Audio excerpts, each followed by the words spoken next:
നമ്മൾ മാറിക്കൊണ്ടിരിക്കുന്ന ഒരു ടെക്നോളജി പഠിക്കുന്നവരാണ്, പഠിപ്പിക്കുന്നവരാണ്, ജോലി ചെയ്യുന്നവരാണ്. അപ്പോൾ തീർച്ചയായും നമ്മൾ പുതിയ പുതിയ ടൂൾ വരുമ്പോൾ തീർച്ചയായും അതിനെക്കുറിച്ച് നമ്മൾ അറിഞ്ഞിരിക്കണം. അപ്പോൾ നമ്മളിപ്പോൾ ഒരു പുതിയ ടൂള് പരിചയപ്പെടാനാണ് പോകുന്നത്. ഇവിടെ ഫോൺടെക്കിൽ ഒരു പുതിയ ടൂൾ എത്തിയിട്ടുണ്ട്. നമുക്കൊരു പുതിയൊരു ടൂള് വന്നിട്ടുണ്ടെന്നാണ് ഒരു ഇൻഫർമേഷൻ കിട്ടിയത്.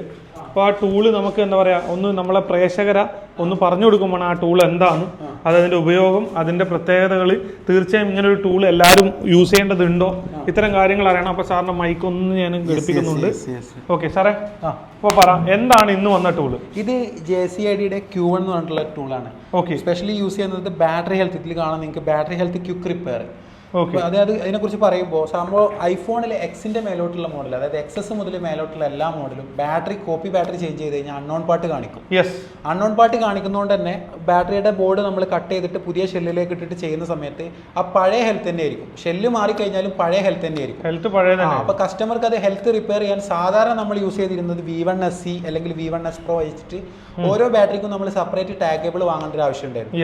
അപ്പോൾ ഒരു ബാറ്ററി മാറ്റുന്നതിന് അതിനൊരു ടാഗ് കേബിൾ, അടുത്ത ബാറ്ററി മാറുമ്പോൾ അതിനൊരു ടാഗ് കേബിൾ, അല്ലെങ്കിൽ ടാഗ് കേബിൾ ഇട്ടിട്ടില്ലെങ്കിൽ 3 സീരിയൽ നമ്പർ ചേഞ്ച് ആയിട്ട് കാണിക്കും. അപ്പൊ ഈ ഒരു പ്രശ്നം വരുന്നതുകൊണ്ട് തന്നെ ടാഗ് കേബിൾ എല്ലാവരും മാക്സിമം ഇടാൻ ശ്രമിക്കും, അല്ലെങ്കിൽ സെയിൽ ചെയ്യുന്ന സമയത്ത് വിലയും കാര്യങ്ങളൊന്നും കിട്ടൂല.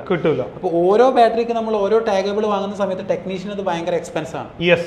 ഇത്രയും എക്സ്പെൻസ് നമുക്ക് ഈ ഒരൊറ്റ ടൂളിൽ നമുക്ക് ടാഗ് കേബിൾ ഇല്ലാണ്ട് ഹെൽത്ത് റിപ്പയർ ചെയ്യാൻ പറ്റിയ പുതിയ ടൂളാണ് JCIDയുടെ Q1. Battery health boost repairing ചെയ്യുന്ന ടെക്നീഷ്യന്മാർക്ക് വളരെ ഉപകാരപ്രദമാണ്. ഓരോ ബാറ്ററിക്ക് വേണ്ടിയിട്ടും നമ്മൾ സെപ്പറേറ്റ് ടാഗ് കേബിൾ വാങ്ങേണ്ട ആവശ്യം വരുന്നില്ല. ഈ ടൂളിൽ സിമ്പിളായിട്ട് നിങ്ങൾക്ക് ചെയ്യാം. തീർച്ചയായും ഗ്രേറ്റ്. അപ്പോൾ ഈ ഒരു ടൂള് ശരിക്കും പറഞ്ഞാൽ നമുക്കിത് iFixന്റെ സ്റ്റോറുകളിൽ അവൈലബിൾ ആണ്. ഞങ്ങൾ iFix എന്നാണ് വാങ്ങിച്ചത്. അപ്പോൾ അതുകൊണ്ട് തന്നെ നിങ്ങൾക്കും ആവശ്യമുണ്ടെങ്കിൽ iFixൽ ട്രൈ ചെയ്യാവുന്നതാണ്. ഓക്കെ, ബാക്കിയുള്ള കാര്യങ്ങൾ ഒന്ന് അൺബോക്സ് ചെയ്യുന്ന വീഡിയോ ഒന്ന് കാണിച്ചു കൊടുക്കാൻ പറ്റുമോ? അതിനെന്താ,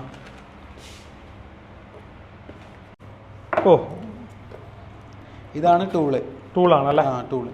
ഓക്കെ, ഇത് ഒരുപാട് പോർട്ടുകൾ കാണുന്നുണ്ടല്ലോ സാറേ? iPhone 11 മുതൽ 15 Pro Max വരെ സപ്പോർട്ടാണ്. അതായത് നിലവിൽ ലേറ്റസ്റ്റ് ആയിട്ടുള്ള 15 Pro Max വരെ നമുക്കിതിൽ ചെയ്യാം. iPhone 11 മുതൽ 15 Pro Max വരെ കണക്ട് ചെയ്യാനുള്ള കേബിളും ഇതിന്റെ കൂടെ തന്നെ അവൈലബിൾ ആണ്. ഈ കേബിൾ ഇവിടെ കണക്ട് ചെയ്തിട്ട് നമ്മൾ മൊബൈലിലേക്ക് കണക്ട് ചെയ്യാം.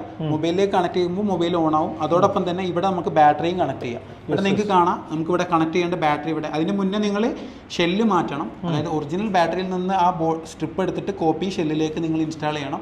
അതിനുശേഷം ഇവിടെ കണക്ട് ചെയ്യാം. ഇവിടുന്ന് നമുക്കിതിൽ ഏതാണോ മോഡൽ അതിൻ്റെ സ്ട്രിപ്പ് കണക്ട് ചെയ്തിട്ട് മൊബൈൽ ഓൺ ആക്കാം. നിങ്ങൾക്ക് അതോടൊപ്പം തന്നെ ഇവിടെ കാണാൻ 4 ബട്ടണ്. ഹെൽത്ത് കൂട്ടാനും ഹെൽത്ത് കുറക്കുകയും ചെയ്യാം. സൈക്കിൾ കൗണ്ട് കൂട്ടുക, സൈക്കിൾ കൗണ്ട് കുറക്കുക, സെറ്റ് ചെയ്യുക. വളരെ സിമ്പിൾ ആണ്. ഈ ബാറ്ററി ഹെൽത്ത് റിപ്പയറിംഗ് പർപ്പസിന് വേണ്ടി മാത്രം യൂസ് ചെയ്യുന്ന ടൂളാണ്. ശരിക്കും പറഞ്ഞാൽ വെരി യൂസ്ഫുൾ അഡ്വാൻസ് ടൂളാണ്. എക്സ്ട്രാ ടാഗ് കേബിളിന്റെ ഒന്നും ആവശ്യമില്ല. ജസ്റ്റ് സിമ്പിൾ ആയിട്ട് ടാഗ് കേബിൾ വാങ്ങുന്ന പൈസ കൊണ്ട് നമുക്ക് ഈ ടൂൾ വാങ്ങിക്കാം. തീർച്ചയായും നിങ്ങൾ ഐഫോൺ ഒരുപാട് സർവീസ് ചെയ്യുന്നവരാണെങ്കിൽ, ഐഫോൺ നിങ്ങളുടെ അടുത്ത് അധികം വരുന്നുണ്ട്, തീർച്ചയായും ഇത്തരത്തിലുള്ള ടൂളുകൾ നിങ്ങൾക്ക് തീർച്ചയായും ഉപകാരപ്പെടും. ഞാൻ ഓൾറെഡി പറയാം, ചിലപ്പോൾ ഇത് നിങ്ങൾ വാങ്ങിക്കുന്നില്ലായിരിക്കും, പക്ഷേ നിങ്ങൾ ഇത്തരം വീഡിയോയിൽ കാണുന്നതിലൂടെ നിങ്ങൾക്കൊരു നോളജ് ആണ് നിങ്ങളുടെ ഇടയിൽ വരുന്നത്. കാരണം തീർച്ചയായും നിങ്ങൾക്ക് ഇത്തരം ടൂളുകളുടെ നോളജ് കിട്ടുന്നതിലൂടെ നിങ്ങളുടെ സ്കിൽ അപ്ഡേറ്റ് ആകുന്നതായിരിക്കും. നമ്മൾ സ്കിൽ അപ്ഡേറ്റ് ആകുന്നതിന് ഏറ്റവും വലിയ സിംറ്റം എന്ന് പറയുന്നത് ഇത്തരം ടൂളുകളെ കുറിച്ച് അറിവ് നേടുന്നതും അതുപോലെ ഇത്തരം ടൂളുകൾ ഉപയോഗിക്കുന്നതാണ്. അപ്പോൾ തീർച്ചയായും നിങ്ങൾക്ക് ഇത്തരം ടൂൾ എൻക്വയറി ഉണ്ടെങ്കിൽ നിങ്ങൾക്ക് എന്താ ചെയ്യുക, ഞങ്ങൾക്ക് മെസ്സേജ് ചെയ്യുക. ഞങ്ങൾക്ക് എവിടുന്നാണ് വാങ്ങുന്നത്, എങ്ങനെയാണ് നിങ്ങൾക്ക് പർച്ചേസ് സപ്പോർട്ട് തരേണ്ടതെന്നുള്ളത് തരാൻ വേണ്ടി പറ്റും. Anyway by.